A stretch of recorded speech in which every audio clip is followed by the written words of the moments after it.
Good morning, everyone. We are coming to you live via YouTube streaming, via Facebook streaming, and also via Skype online. Each one of you is welcome to this live streaming. Going within the unspoken teachings of Buddha, the unspoken teachings of Buddha. There is a difference between unspeakable and unspoken. This is unspoken teachings of Buddha. What he spoke to Mahakashyap, it is unspoken. The master looks at the disciple. The two emptiness merge into one another, which were apparently looking separate from one another. And in that very moment, that which cannot be spoken is communed to his chief Khalifa, the master, the Sheikh, transmits the unspoken this way alone. To Nagarjuna and Buddha, he spoke of emptiness in different times, using the different terminology, but there is no difference at all. The difference appears to be there, and it is only because of the formulation. You have to understand what Nagarjuna represents and what Buddha is. Nagarjuna is a philosopher. He is one of the greatest ones in the world. Only a few people in the world, very few people who have the quality of deep penetration like Nagarjuna.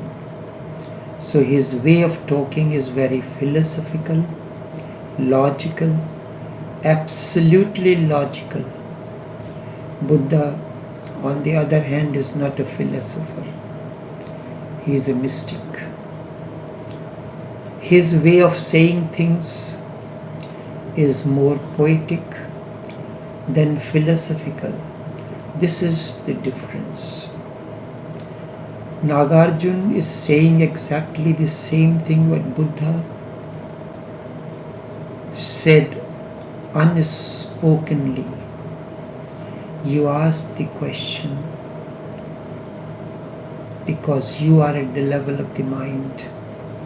You want to know what is the difference between the two.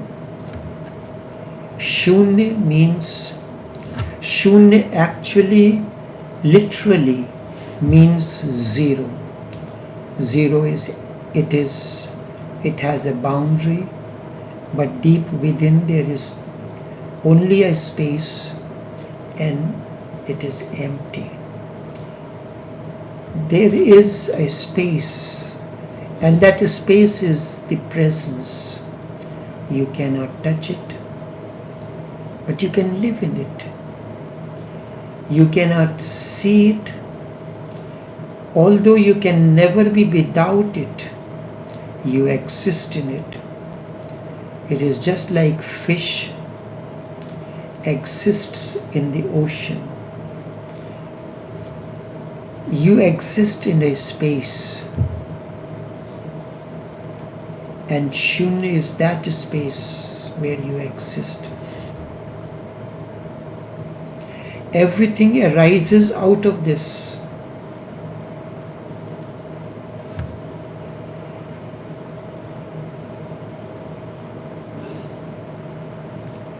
There is an important story narrated in Upanishads. It is about Shvetketu. His father was Udalak, a great saint, a master. He sent his son Shvetketu to another master to learn. Shvetketu has left the master's home because the master has said that you have learned everything, you are learned now. He returns to his parents' home. He has learned all that has to be learned. His father, Udalak, the great philosopher, looks at him from the window and tells Shvetketu, Shvetketu, you go outside and bring a fruit from the yonder tree. Fruit from the yonder tree. He goes out, brings a fruit, and the father says, break it. Shvetketu obediently does it. Father asks, what do you see in it? Shvetketu said, there are many seeds in it. Father told him to take out one seed and break it. Again the father asked, what do you see? And the reply of Shvetketu is nothing. And the father said, everything arises out of this nothing.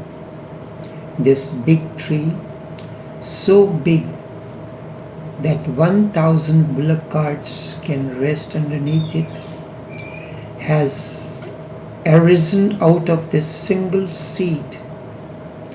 And you break the seed, you find nothing. Such is the mystery of life. Everything arises out of nothing. One day the tree disappears and you don't know where. You cannot find it anywhere. So does man arise out of nothing. We are nothing and we will disappear into nothing. This is Shunya Veda. Veda means that which is known. Shunya means the emptiness. To you, emptiness is negative, but emptiness is as positive. It is transcendental. All that you have known about it is Shunya Veda.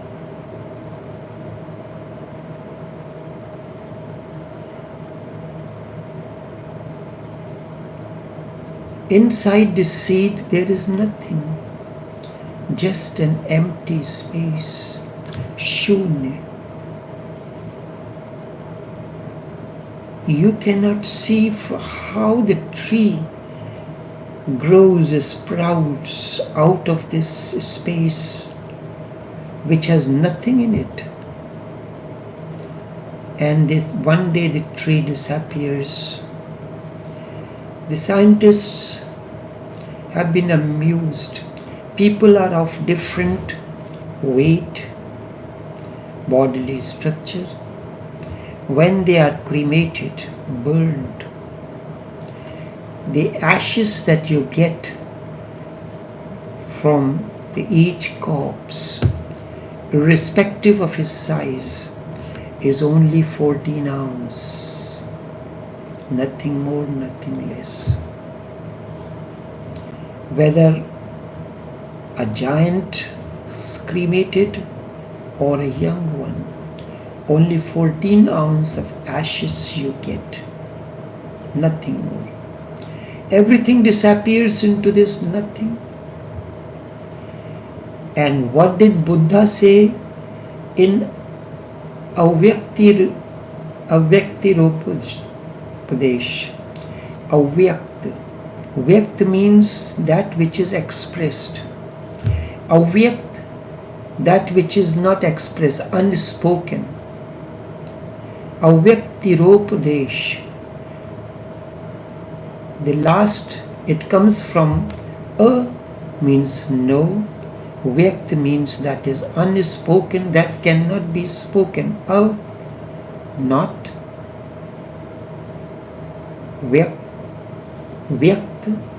expressed, not expressed. Last word, tiropadesh, it comes from upadesh, the message. The unspoken and the undefinable teachings of Buddha, it is exactly the same. But he does not say it philosophically, as clear as Nagarjuna says. That is why Buddha never spoke about it. That is why it is said it is undefinable. It cannot be brought to the level of language. Love is unknown, unseen, but realized truth. Whatsoever is spoken about love is not love. The word food is not food. Philosophically it is. The word water is not water. Because the word water explains to you philosophically something about water, but it does not have the quality to quench your thirst. Anything is spoken is not alive.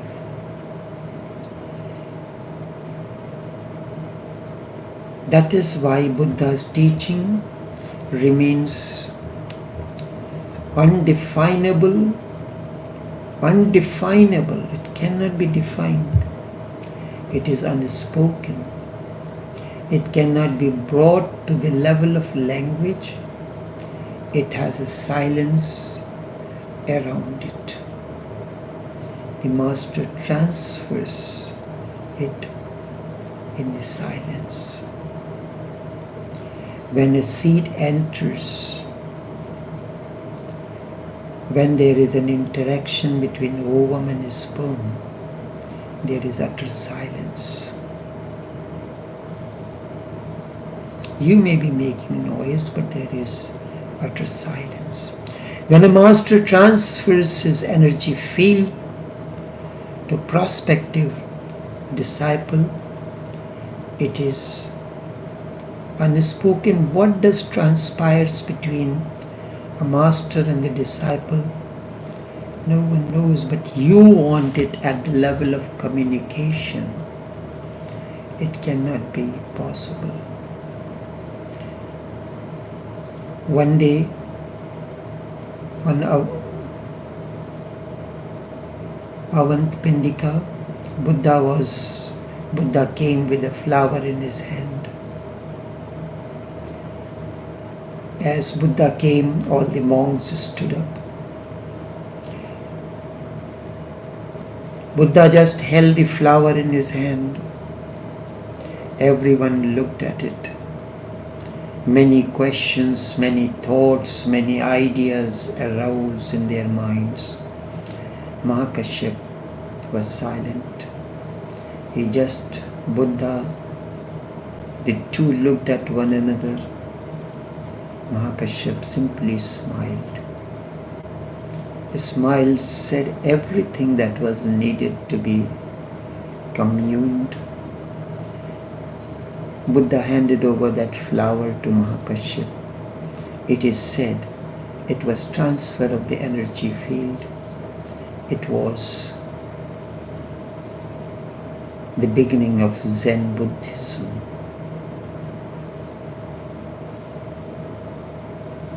When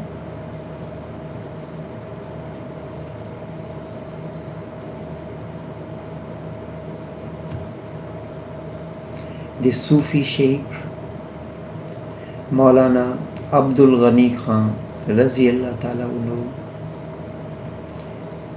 on the annual spiritual gathering in a small town of Bhogaon, asked for Brij Mohan Lal,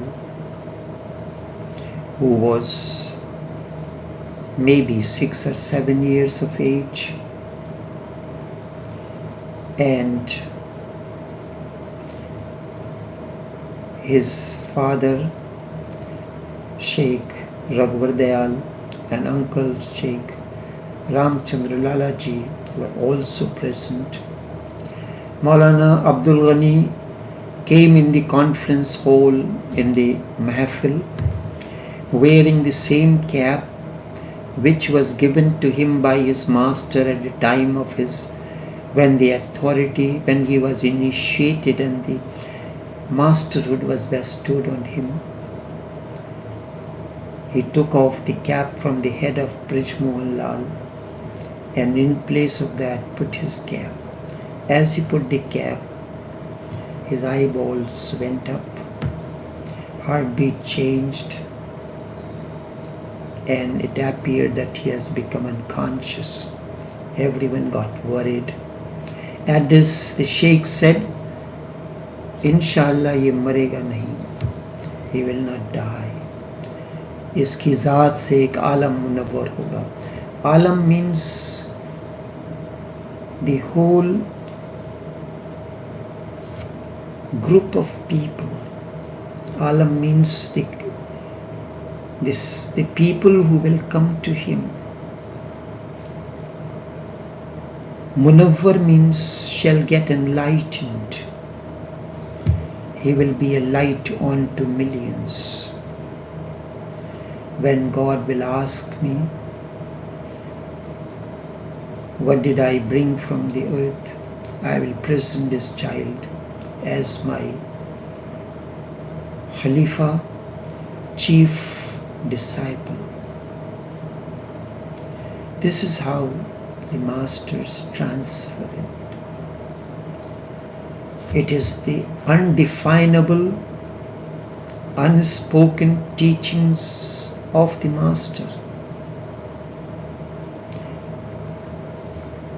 When I was born, every night I used to sleep with my grandfather Sheikh Brij Mohan Lal. He had instructed my mother to remove me from his bed around 3 o'clock every morning. After that I should not be there. That is the hour that Master chooses to have the unspoken communion with his disciples, to plant the seed in the unconscious deep within. One morning it happened, my mother fell asleep and she forgot to pick me up from the bed. It was the way the master wanted to commune. I was 8 or 9 months old. His transfer of the energy field continued. I became unconscious and remained there in that state until 8 or 9 o'clock. All that was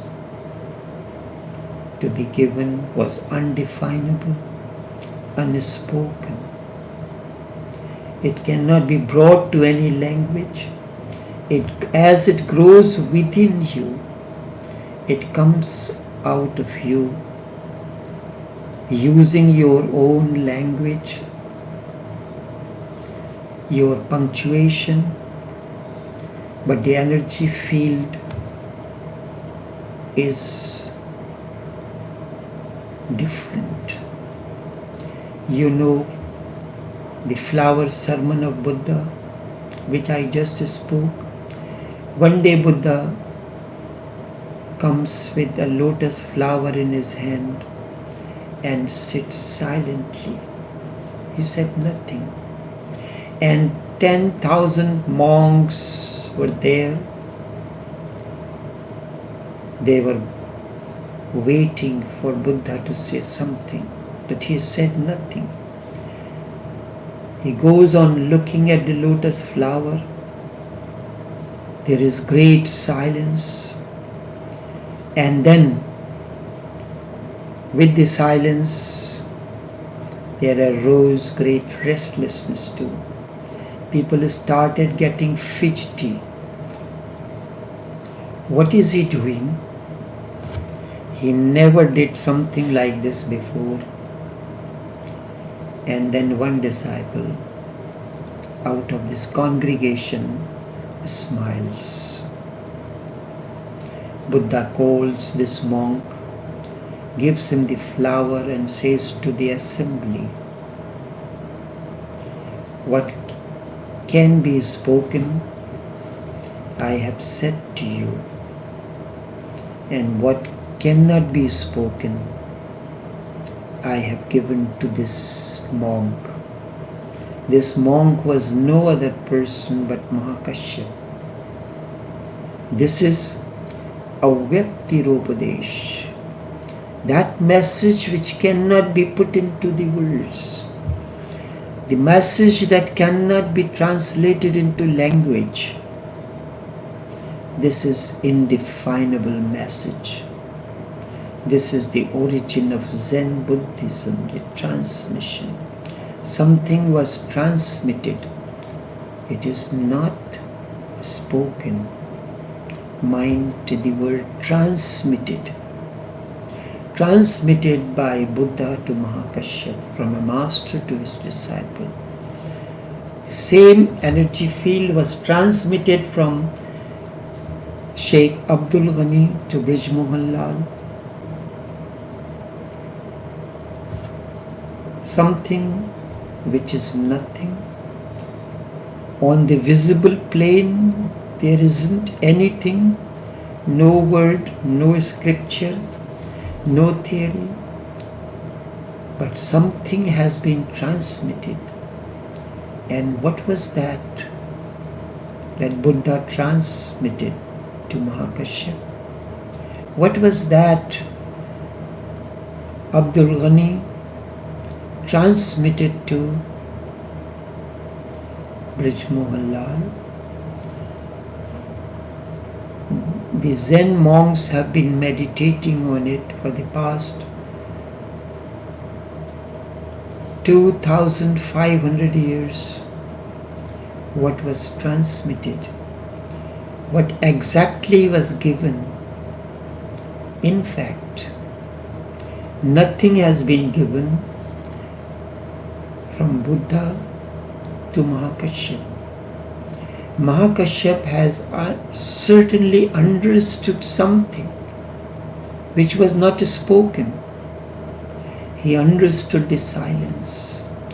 The moment you become capable of understanding the silence, the moment you are able to penetrate the silence, this is unspoken teachings. I give you an example. You are now recently, newly married. There is a great celebration going on in the house. Nobody bothers that tonight is the honeymoon night. Everyone is engrossed in their merrymaking. You want to go. Your bride wants to go. But there is no possibility. Suddenly you get a glimpse and something is communicated through the gesture of the eyes. Message is communicated. This is unspoken. Mahakashyap understood the penetrating silence. He understood that moment clarity.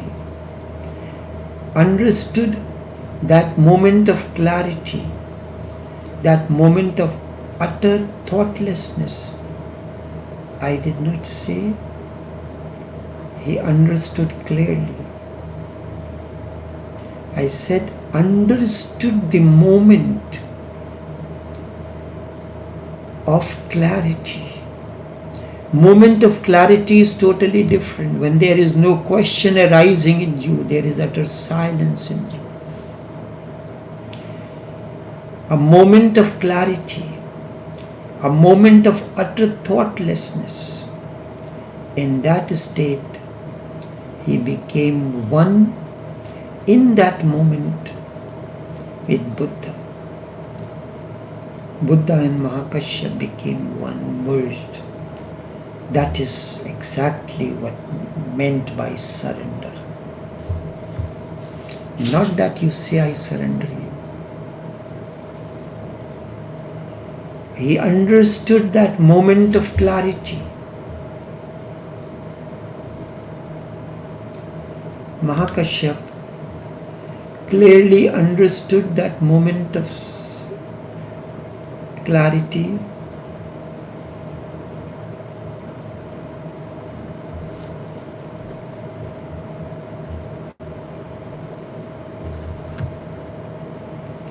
That moment of utter thoughtlessness, he became one in that moment with Buddha.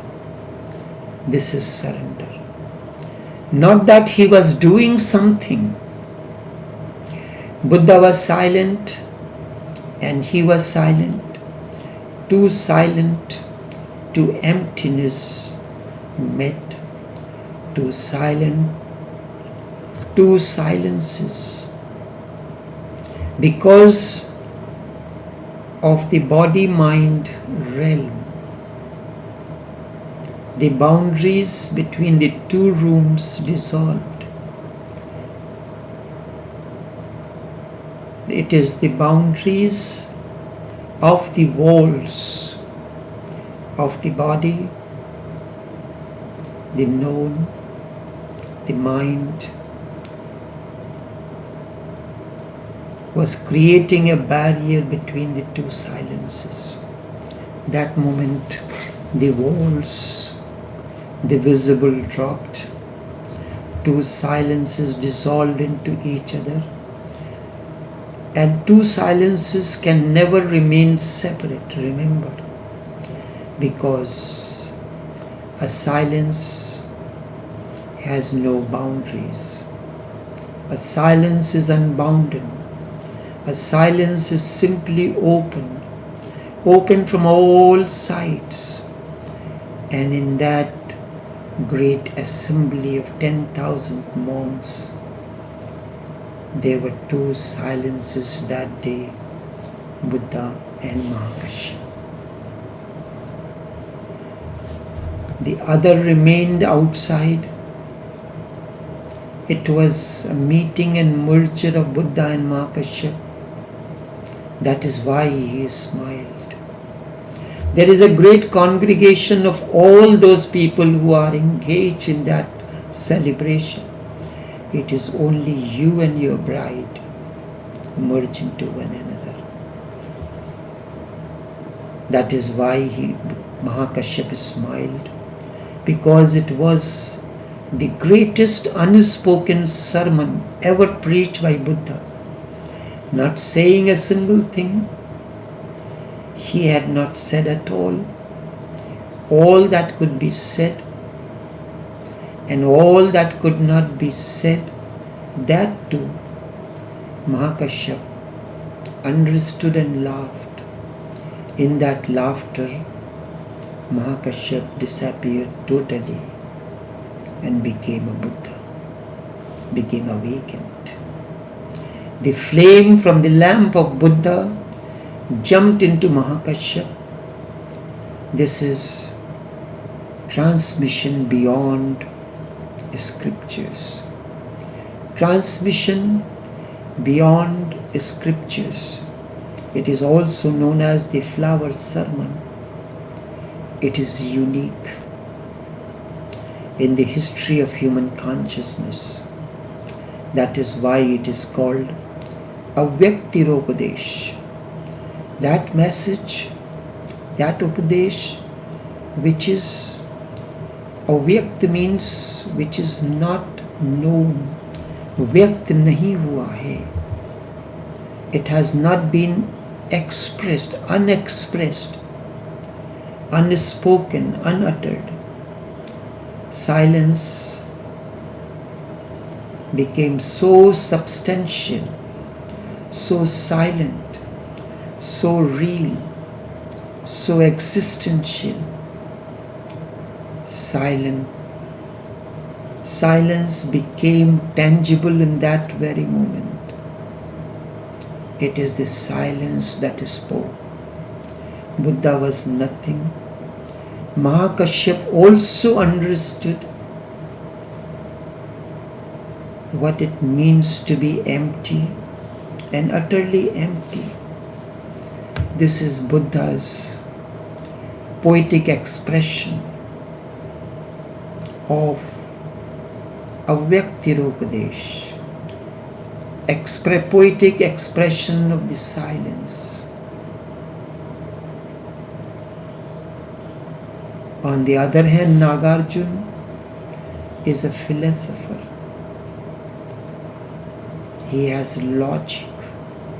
He uses the word Shunya Veda, and Buddha's message is unuttered message.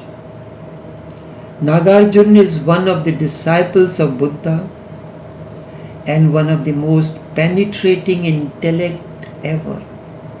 Only a few people have attained to that level of penetration. Once in a while, a Socrates, a Shankar can be compared with Nagarjuna. He is very, very intelligent. The uttermost that the intellect can do is commit suicide, the greatest thing. Nagarjuna is the greatest crescendo that can come to intellect, is to go beyond itself. And that is what Nagarjuna has done. He has passed through all the realms of intellect and beyond. The logical positivists say that nothing is merely an abstraction. In the various instances of negative assertion, for example, this is not sweet. I am not healthy. I am not there. He did not like me, etc. Negation has no substance of its own. This is what logical positivists say. Buddha does not agree with it. Nagarjuna does not agree. One of the penetrating intellects, a German, Martin Heidegger, says there is no actual experience of nothing. It is just something created by the language. There is an actual experience of nothing. It is inseparably bound up with the being. The experience that attempts to this is that of the dread. That is how it goes on. We will continue with this explanation. Until then, we meet again. Take care and do have a pleasant day.